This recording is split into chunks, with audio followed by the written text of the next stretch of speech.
A billionaire gave a homeless single mother his unlimited credit card and walked away. Less than 1 hour later, a transaction receipt appeared on his phone. It wasn't food. It wasn't clothes. It wasn't a 5-star hotel booking. It was something he couldn't ignore. Instantly, he knew there would be consequences, because in that moment, she made a decision that would rewrite her future and expose a truth neither of them was ready to face. 42-year-old Garrick Vale had stopped believing in human goodness years ago. As CEO of Vale Therapeutics Worldwide, a pharmaceutical empire worth $15.7 billion, he'd watched people lie, manipulate, and betray for far less than pocket change. His penthouse suite overlooking San Francisco Bay had windows that stretched 15 feet high, art worth millions hanging on walls that echoed with expensive emptiness. He owned vacation homes in 3 countries. His watch cost more than most people earned in a year. Yet every morning, he woke up feeling like a man drowning in shallow water. His late father, Reginald Vale, had drilled one lesson into him since childhood. Trust is a currency fools spend freely, son. The poor are especially dangerous. Give them an inch, they'll take everything and still demand more. They can't help themselves. Desperation makes thieves of everyone. Garrick had carried that gospel like scripture for 42 years. Every charitable donation filtered through lawyers and accountants. Every act of giving calculated for tax benefits and public image. He'd never once looked poverty in the face and simply helped. Not without conditions. Not without control. Not without protecting himself first. But that January morning, something cracked in the ice around his chest. He was late for an emergency board meeting, rushing through Powell Street Station with his assistant trailing 3 steps behind. His Italian wool coat cost $12,000.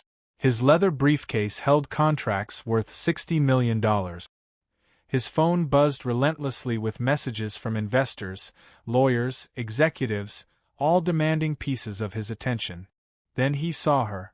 Huddled against the cold tile wall near the Red Line entrance sat a woman, maybe early 30s, with exhaustion carved into every line of her face. A little girl, no older than 7, slept curled in her lap, wrapped in a donated coat 2 sizes too large. The woman's arms were locked around the child like a fortress made of flesh and bone and desperate love. A piece of cardboard rested beside them. Black marker, shaky letters. Single mother. Lost our home. Anything helps. God bless you. Garrick stopped walking. His assistant nearly crashed into him. Mr. Vale, the board is waiting. We have exactly 9 minutes to wait here, Garrick said. His voice distant, disconnected from the urgency around him.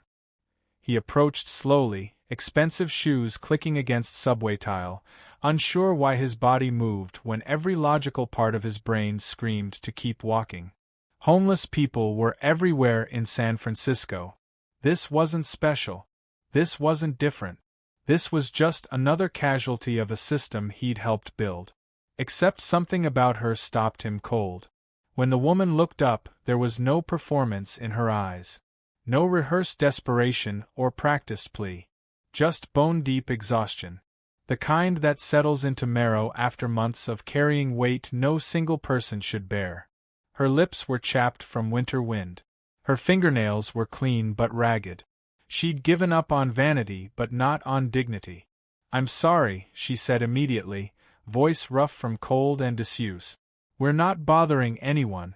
We can move if we need to." Her apology for existing hit Garrick harder than any business loss ever had. "What's your name?" he asked, kneeling down despite the protests of his expensive pants touching filthy subway floor. She blinked, surprised that kindness wore a suit that expensive. "Eloan," she said quietly. "Eloan Thorne. And your daughter?" The woman's arms instinctively tightened around the sleeping child. Protective. Primal. "Her name is Nova. She just turned 7 last week." Garrick studied Eloan's face. Intelligence lived behind that exhaustion. Education in the careful way she spoke. This wasn't someone born into poverty. This was someone who'd fallen from somewhere higher and couldn't find footing on the way down. "How long have you been out here?" he asked. Shame flickered across Eloan's features like a match struck in darkness. 7 months. We were staying with my sister until November, but she lost her apartment too. We've been rotating between here and the shelter on Mission Street when they have space. 7 months. A 7-year-old child sleeping on subway floors for 7 months while thousands of people walked past every single day. His assistant cleared her throat impatiently behind him. "Mr. Vale, we really must." Garrick raised one hand, silencing her without breaking eye contact with Eloan. His father's voice echoed in his skull. "The desperate will bleed you dry and smile while doing it."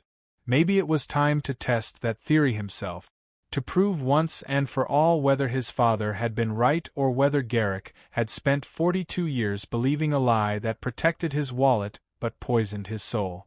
Garrick reached into his pocket and pulled out his wallet. Eloan's eyes widened slightly, probably expecting a few bills if she was lucky. Maybe $20. Maybe 50 if the universe felt generous. Instead, Garrick pulled out a sleek black credit card. Platinum edges. Raised numbers. No spending limit. No restrictions. Just pure, unrestricted access to wealth most people couldn't comprehend in their wildest dreams. Eloan stared at it like he'd pulled out a weapon. "Take it," Garrick said, holding the card between them like a bridge between two different worlds. "I don't understand," Eloan stammered, pulling Nova closer as if the card itself might hurt them. "It's yours for 24 hours, Garrick explained, his voice steady despite the chaos of doubt screaming inside his head. "Buy whatever you want. No limits. No questions. No conditions." Eloan's hands began to tremble. "Sir, this has to be some kind of trick.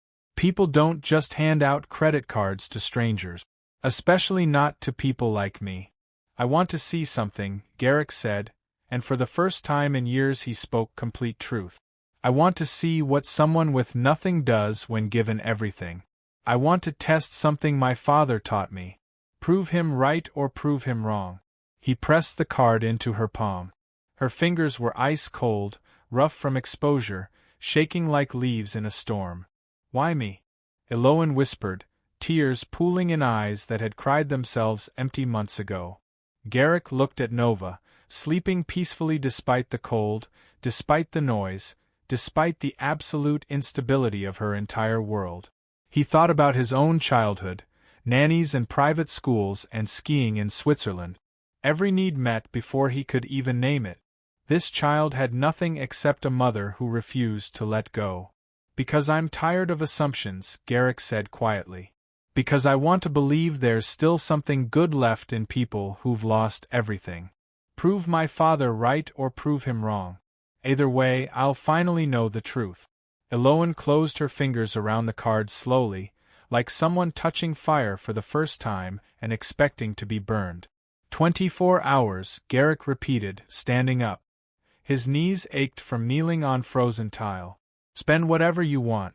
There's no pin. Just sign your name. I'll find you here tomorrow morning. Same time, same place." His assistant looked physically ill. "Mr. Vale, this is highly irregular. We should at least establish parameters. Legal protection." "No parameters," Garrick said firmly. His eyes still locked on Eloan. "No protection. Just trust." The word felt foreign in his mouth. Trust. He'd spent decades avoiding it like a disease. Eloan opened her mouth to speak, but no sound came out. She just clutched the card like a lifeline thrown to someone drowning. Her entire body shaking with emotions Garrick couldn't begin to name. As he walked away, his father's voice whispered warnings in his head. "She'll drain your account. She'll disappear into the night. You're a fool, Garrick. A sentimental, naive fool." But another voice, quieter, more fragile, whispered something different. "What if she doesn't?" Garrick didn't sleep that night. His penthouse felt cavernous and cold despite the heating system that cost more than a car. He stood at the window, staring at San Francisco's glittering skyline, wondering if somewhere down there, Eloan and Nova were finally warm for the first time in months. He pulled out his phone, opened his banking app. The credit card was linked to his personal account. He could track every transaction in real time. Every purchase. Every location. Every choice she made. 4 hours, nothing. Midnight came and went. 1 a.m., 2. 3, still nothing. Why wasn't she spending? Was she afraid? Did she think it was a trap? Or worse, was she planning something big? Waiting for stores to open? Preparing to maximize every possible dollar? At 6:23 a.m., his phone buzzed. Transaction. $45.92. Location. 24-hour CVS, downtown. Garrick's pulse spiked. He clicked for details, but the app only showed the amount. Not what was purchased. Just numbers. Then another notification. Transaction. $68.47. Location target. Mission Bay. Then another. $34.19. Starbucks. His chest tightened. Not with anger, but with something stranger. Anticipation. She was spending, yes, but carefully. Modestly. These weren't the transactions of someone drunk on sudden wealth. These were the purchases of someone desperately practical. By 8:47 a.m., Garrick couldn't wait anymore. He called his driver. Cancel everything today, he told his assistant when she called. Panicked about the missed board meeting. Mr. Vale, you have 4 critical meetings and the investors are furious. I don't care, Garrick said, surprising himself with how much he meant it. Cancel it all. Reschedule. Handle it. I don't care how. He dressed quickly, grabbed his coat, and had his driver take him to Powell Street Station. But 3 blocks away, he told the driver to stop. He needed to walk. Needed to feel the cold air. Needed to remember what the city actually felt like when you weren't insulated by wealth. When he reached the Red Line entrance, Eloan was exactly where he'd left her. But everything else had changed. Nova was awake now, sitting beside her mother wearing a brand new teal winter coat with a fur-lined hood. Her hair had been brushed, pulled back with a small star clip. She clutched a new stuffed panda, hugging it like treasure while she colored in a fresh coloring book with crayons still smelling like the package. Eloan saw Garrick approaching and immediately stood up, the credit card already in her trembling hand. I was going to return it, she said quickly, panic edging her voice. I promise I was. I just needed to get a few things first. Basic things. Necessary things. Keep it, Garrick said gently, raising both hands. You still have hours left. Eloan's shoulders sagged with something between relief and confusion. I don't understand you. That makes 2 of us, Garrick admitted. He glanced at Nova, who was watching him with wide, curious green eyes. You bought her a coat. She was freezing, Eloan said simply, as if that explained everything. And perhaps it did. Perhaps that was the only explanation that mattered. Garrick knelt down to Nova's level. Careful not to startle her. That's a nice panda. What's her name? Nova hugged the toy tighter, shy but smiling. Luna, she whispered. That's a beautiful name, Garrick said softly, his throat tight for reasons he couldn't explain. He looked up at Eloan. What else did you buy? Eloan hesitated, then slowly pulled 2 crumpled receipts from her pocket and handed them over like evidence in a trial she was certain to lose. Garrick scanned the first receipt. Children's winter coat. Size 7. Children's boot. Waterproof. Sock. 3-pack. Children's underwear. Pack of 7. Stuffed panda toy. Coloring books. Crayons. Children's multivitamins. Band-Aids. Neosporin. Children's cold medicine. His throat tightened. Every single item was for Nova, not one thing for herself. The second receipt was from a grocery store. Bread. Peanut butter. Granola bars. Apples. Juice boxes. Crackers. String cheese. A gallon of milk. And at the bottom, something that made Garrick's breath catch. Women's Shelter Donation Fund. $150. If this moment is hitting you, subscribe for more stories like this. Now let's continue. He looked up sharply. You donated money? Eloan's cheeks flushed with embarrassment. The shelter on Mission Street. They've helped us when they could.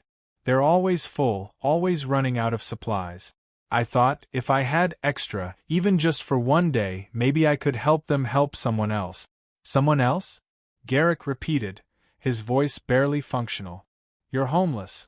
You've been sleeping on subway floors for 7 months. And you gave money to help other people.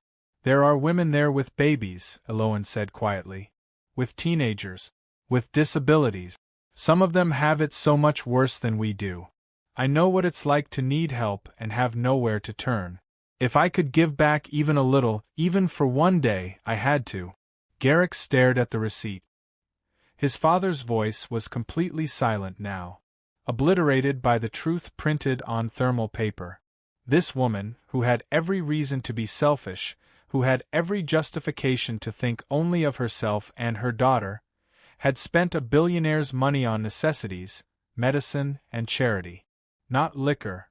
Not designer clothes. Not jewelry or electronics or anything remotely self-indulgent. Just survival. Just kindness. Just love. You didn't buy anything for yourself, Garrick said, his voice strained. Not a single thing. Eloin shook her head. Nova comes first. She always comes first. I can manage. I've managed this long. But she deserves better. She deserves to be warm. To be safe. To be a child. Garrick looked at Nova, coloring a picture of a star with fierce concentration. Luna the panda tucked under her arm. A child who'd spent 7 years learning that the world was cold and unstable, but who still smiled. Still colored. Still hoped. For the first time in his life, Garrick Vale felt genuinely small. Not in wealth. Not in power. But in character. In humanity. In basic human decency. This homeless single mother had more grace in her roughened fingertips than he'd cultivated in 42 years of privilege. Come with me, he said suddenly. The words tumbling out before his brain could catch up. Eloin blinked. What? Both of you? Come with me, please. Fear flickered in her eyes. Where? Somewhere warm, Garrick said, his voice breaking slightly. Somewhere safe. Somewhere you can finally stop running. Tears spilled down Eloin's cheeks. She looked at her daughter, then at the man kneeling before them, and for the first time in 7 months, she allowed herself to believe that maybe, just maybe, not everyone in the world was cruel. Garrick took them to the Ritz-Carlton first. Not his penthouse that felt too invasive, too overwhelming. Instead, he booked a corner suite overlooking Union Square, with 2 bedrooms, a full kitchen, and windows that let in actual sunlight instead of fluorescent subway glare. Eloin stood in the doorway, frozen, unable to cross the threshold. It's okay, Garrick said gently. This is yours. For as long as you need it. No conditions. No expectations. Just safety. Nova, unburdened by adult disbelief, ran inside immediately, her new boots squeaking on polished hardwood. She touched everything with wonder. The velvet couch, the heavy curtains, the bowl of fresh fruit on the marble counter. Mama, look, Nova called, pointing at the bathroom. There's a bathtub. A really big one. Like in the movies. Eloin finally stepped inside, moving like someone walking through a dream that might shatter at any moment. She set down the plastic bag that held everything she owned, literally everything that remained of her previous life, and turned to Garrick with tears streaming freely. I don't understand, she whispered, voice fracturing. Why are you doing this? What do you want from us? Garrick had been asked that question 1,000 times in business. People always wanted to know his angle, his strategy, his hidden agenda. But standing there, watching a mother see safety for the first time in months, he realized he didn't have an agenda. He just had a choice. You reminded me what money is actually for, he said quietly. I'd forgotten. Or maybe I never knew. Eloin walked over to where Nova was pressing buttons on the TV remote, delighted by every channel that appeared. She knelt down and wrapped her arms around her daughter, holding her like she'd been afraid to hold her too tightly before, as if hope itself might break. You need to rest, Garrick said, his voice thick. Order room service. Take a real bath. Sleep in an actual bed. I'll come back tomorrow morning. We'll figure out the next steps then. Next steps? Eloan asked, confusion and fear mixing in her expression. Housing, employment, school for Nova, healthcare, childcare, stability. Garrick listed them like a business plan because that's what his brain did. It solved problems systematically. None of this has to be temporary. Unless you want it to be. Eloan stared at him like he'd just spoken a language she'd forgotten existed. You're serious. Completely. You're a stranger. We're nobody. We're just two people who got unlucky and couldn't climb back out. You were nobody, Garrick corrected gently. Now you're someone I care about. Now you matter. Now you have someone who won't let you fall again. Eloan opened her mouth to argue, to protest, to explain all the reasons this couldn't be real. But exhaustion won. 7 months of hypervigilance and fear and sleeping with one eye open came crashing down. She sank onto the couch, her body folding like someone who'd been holding up the sky and could finally let it rest on something stronger. Thank you, she whispered, and the words carried the weight of 7 months of suffering compressed into 2 syllables. Garrick nodded, his throat too tight to speak. Get some rest, Eloan. You're safe now. Both of you. As he left the suite, he heard Nova's delighted laughter echoing behind him, and Garrick Vale realized he was smiling. Not the calculated, camera-ready smile he used in boardrooms, but something genuine, something human, something his face had almost forgotten how to do. That night, Garrick made phone calls, not to lawyers or PR teams or financial advisors, but to people who actually helped: social workers, housing advocates, job placement specialists, education coordinators. He used his name not as a weapon, but as a key to open doors that had been slammed in Eloan's face for months. By morning, he had options. Real, tangible, sustainable options.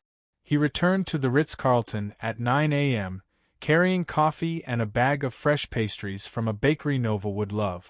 When Eloan opened the door, she looked transformed. Not in appearance, she still wore the same worn clothes, but in posture. In the way she stood straighter. In the way her eyes held something other than perpetual fear. Nova was drawing at the table, humming a song about stars. Luna sat proudly beside her, overseeing the artwork. Morning, Garrick said, handing Eloan the coffee. She took it with both hands, inhaling the steam like a memory she'd thought was lost forever. Real coffee from an actual coffee shop. I forgot what that was like. They sat together while Nova colored and Garrick laid out the plan. A 2-bedroom apartment in a safe neighborhood near good schools. Subsidized initially, but with a pathway to full independence. Job training programs matched to her skills. Healthcare coverage. Nova enrolled in 1st grade at a public school with excellent ratings and a before and after care program. Eloan listened in stunned silence, tears running down her face, dripping into coffee that had grown cold while Garrick talked.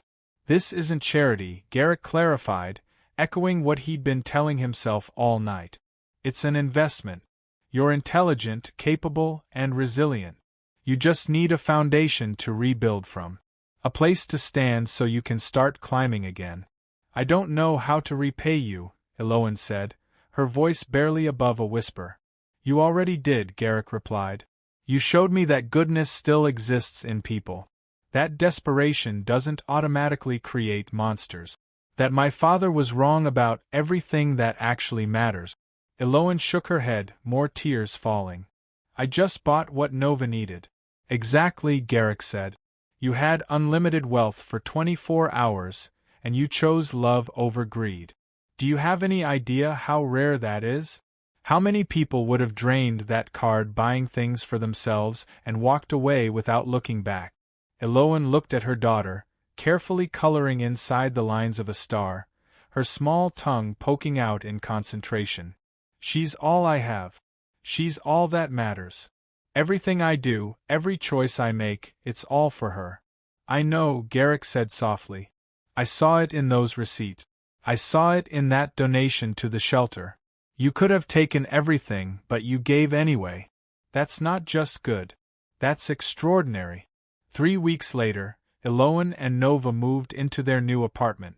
2 bedrooms on the 3rd floor of a clean, quiet building with a small playground out back. It wasn't luxury, laminate counters, builder-grade carpet, fixtures from a catalog, but it was theirs. Walls that didn't move. A door that locked from the inside. Heat that worked. Windows that let in light without letting in wind. Garrick helped them move in, carrying boxes. Assembling furniture from IKEA, laughing when Nova insisted on supervising by placing Luna on every flat surface and declaring it decorated.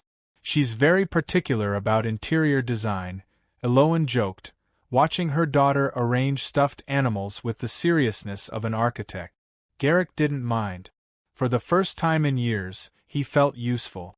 Not powerful, not influential, not wealthy, just useful, just present, just human. That evening, after Nova fell asleep in her new bed, her very first bed that wasn't a couch or a floor or someone else's charity, Eloan and Garrick stood in the small living room, exhaustion and gratitude hanging thick between them. "I start the workforce development program next Monday," Eloan said. "Medical coding and billing. Stable work. Good benefits. A real career path. You're going to be incredible at it," Garrick said, and he meant it.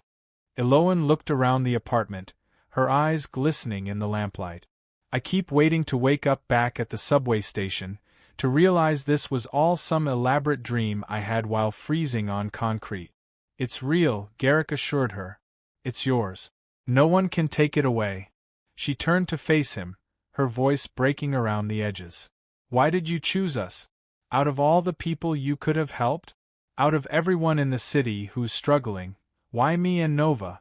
Garrick had thought about that question every day since that morning at the subway station.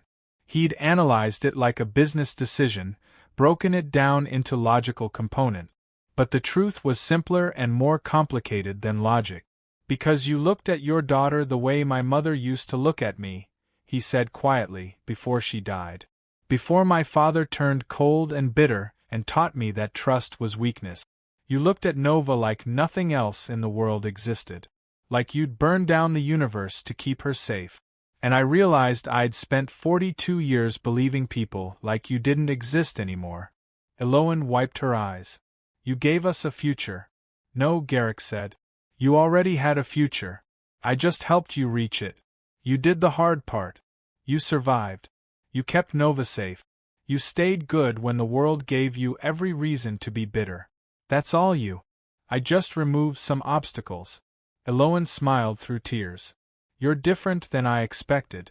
When I first saw you at the station, in your expensive coat with your expensive briefcase, I thought you'd be cold. Cruel, maybe. Indifferent at best. I was all of those things," Garrick admitted. "You changed that. You and Nova. You reminded me that wealth is worthless if it doesn't multiply meaning." They stood in comfortable silence, the apartments settling around them with creaks and hums that sounded like peace. Nova's soft breathing drifted from the bedroom. Traffic hummed distantly outside. The radiator clicked on, flooding the space with warmth. For the first time in 7 months, Eloan looked relaxed. And for the first time in 42 years, Garrick felt like his life had actual purpose. Months passed. Eloan completed her training program with honors, landed a position at UCSF Medical Center with full benefits and regular hours. Nova thrived in first grade, making friends, bringing home artwork, no longer carrying the weight of homelessness in her small shoulders. Garrick visited often, not as a benefactor checking on an investment, but as a friend. Someone who attended Nova's school talent show where she sang Twinkle Twinkle Little Star off-key but with complete confidence. Someone who helped Eloan navigate apartment maintenance when the sink started leaking. Someone who showed up on difficult days and didn't need to be asked. He learned things about himself he'd never known. That he liked cooking simple meals more than expensive restaurants. That children's laughter was better than board meeting applause. That watching someone rebuild their life was more satisfying than watching his stock portfolio grow. One evening, sitting on Eloan's modest couch while Nova showed him her science project about stars, Eloan handed him something. His credit card. I kept it, she admitted, blushing. I know I should have given it back weeks ago, but I was scared. Scared that if I returned it, all of this would disappear. That it was only real as long as I held on to that piece of plastic. Garrick smiled, closing her fingers back around the card. Keep it. Garrick, I can't. Emergency fund, he said simply. For Nova. For unexpected expenses. For peace of mind. You've proven exactly what you do with it. You've proven I can trust you more than I trust most people I've known for decades. Eloane stared at the card, then at him. You really mean that? Completely. She wiped her eyes, laughing through tears. You're the strangest billionaire I've ever met.